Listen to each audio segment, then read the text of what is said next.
Hello warriors, मिनिटांची तयारी तासांपेक्षा भारीच्या पुढच्या पार्टमध्ये मी सुप्रिया तुम्हा सर्वांचं खूप खूप स्वागत करते.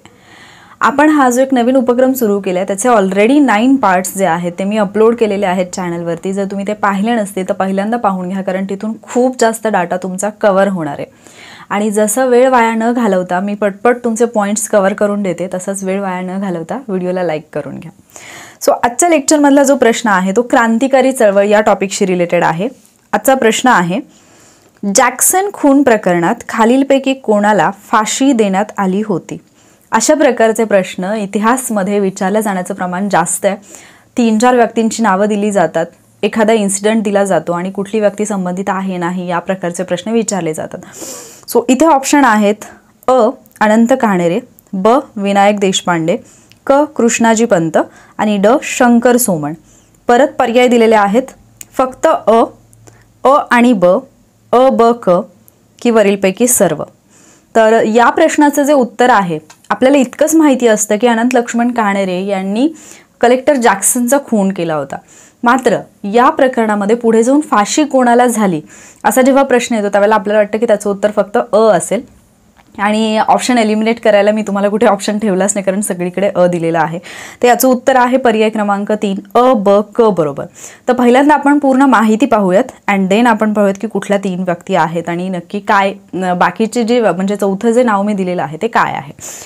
तर अनंत लक्ष्मण काणेरे जे आहेत ते अभिनव भारतचे सदस्य होते, अभिनव भारत या संघटनेचे.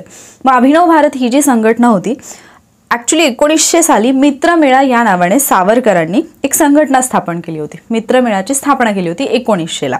कुठे केली होती? नाशिक या ठिकाणी गणपती उत्सव साजरा करण्यासाठी. आता इथे एक प्रश्न बनू शकतो की 1900 साली सावरकरांनी नाशिक येथे मित्रमेळाची जी काही स्थापना केली ती कुठला उत्सव साजरा करण्यासाठी केली होती, आणि असे प्रश्न आले की मुलं बऱ्याचदा फसतात. सो लक्षात ठेवा, गणपती उत्सव साजरा करण्यासाठी 1900ला मित्रमेळा या संघटनेची स्थापना सावरकरांनी केली होती नाशिक या ठिकाणी. आणि पुढे जाऊन याच मित्रमेळाचं नामांतर 1904ला अभिनव भारत असं करण्यात आलं. आणि याच अभिनव भारतचे सदस्य होते हे अनंत लक्ष्मण काणेरे. मग ॲक्च्युली काय झालं होतं, तर गणेश सावरकर जे आहेत त्यांनाच बाबाराव सावरकर म्हणून ओळखलं जातं, जे विनायक दामोदर सावरकरांचे बंधू आहेत. तर या गणेश सावरकरांना जन्मठेपेची शिक्षा देण्यात आलेली होती.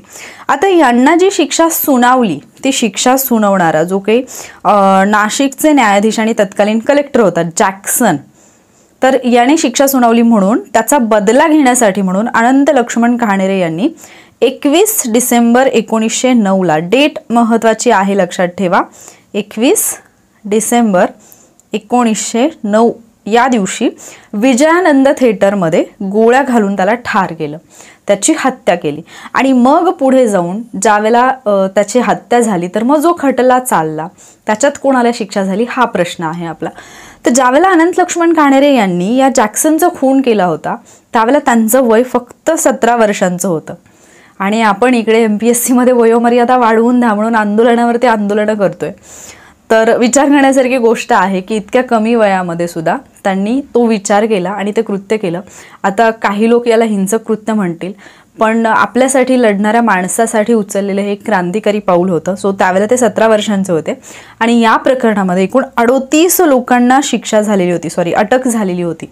38 लोकांना अटक झालेली. या 38 पैकी जे 3 लोक आहेत या 3घांना फाशी झालेली, आणि ते 3 होते आपले अ, ब, क ऑप्शन. अनंत लक्ष्मण काणेरे, विनायक देशपांडे आणि कृष्णाजी पंत या 3घांना या जॅक्सन खून खटल्यामध्ये फाशीची शिक्षा देण्यात आली होती. फार महत्त्वाची फॅक्ट आहे, लक्षात ठेवा. त्यानंतर याच खटल्यामध्ये 2घांना जन्मठेपेची शिक्षा देण्यात आली. आणि त्याच्यामधला आपला जो चौथा पर्याय होता प्रश्नामधला त्याच्यामधलेच शंकर सोमण हे एक व्यक्ती होते आणि नारायण जोशी या 2घांना जन्मठेपेची शिक्षा देण्यात आली होती या जॅक्सन खून खटला प्रकरणामध्ये. आणि यांच्या व्यतिरिक्त जे इतर लोक होते त्यांना सश्रम कारावासाची शिक्षा सुनावण्यात आलेली होती. सो आजच्या टॉपिकमधला हा पॉईंट आपण कव्हर केला. आता तुमच्यासाठी एक होमवर्क आहे. तो होमवर्क म्हणजे आपण हा अभिनव भारतचा संदर्भ पाहिला. सो अभिनव भारतचं मी तुम्हाला सांगितलं 1900ला मित्रमेळाची स्थापना झाली, नाशिक या ठिकाणी झाली, सावरकरांनी केली, गणेश उत्सव साजरा करण्यासाठी केली आणि 1904ला त्याचं अभिनव भारत हे नामांतर पण झालं. आता तुम्ही मला सांगणार आहात या अभिनव भारतचे अध्यक्ष कोण होते? उपाध्यक्ष कोण होते आणि या अभिनव भारतच्या शाखा कुठे कुठे होत्या. हा तुमचा होमवर्क आहे. जर तुम्हाला माहिती असेल तर डिरेक्टली कमेंटमध्ये सांगा, माहीत नसेल तर फाइंड आउट करा, शोधून काढा उत्तर आणि कमेंटमध्ये उत्तर द्या. कारण ज्यावेळेला प्रश्न येईल, तुम्ही जर कमेंटमध्ये ऑलरेडी ते उत्तर दिलेलं असेल तर तुमचा तो प्रश्न लाईफमध्ये कधीच चुकणार नाही.